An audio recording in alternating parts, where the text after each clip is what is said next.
الفنانة الجميلة سعاد حسني ليها كده قصة مع الأمومة والأطفال، يمكن ناس كتيرة ما تعرفش عنها حاجة. إن هي كان نفسها جدا إن هي تخلف أطفال، لكن ربنا سبحانه وتعالى ما أرادش ده.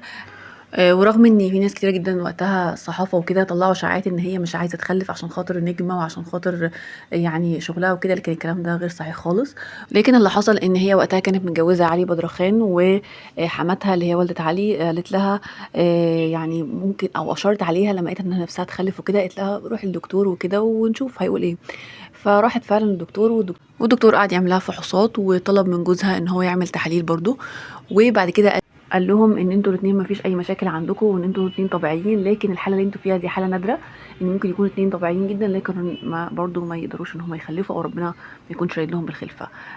فسعاد حسني خلاص يعني سلمت امرها لربنا، واعتبرت ابن نجاة الصغير اللي هو اسمه وليد كانه ابنها، وكانت فعلا حنينه جدا جدا عليه، وكانت بتحبه حب مش طبيعي يعني.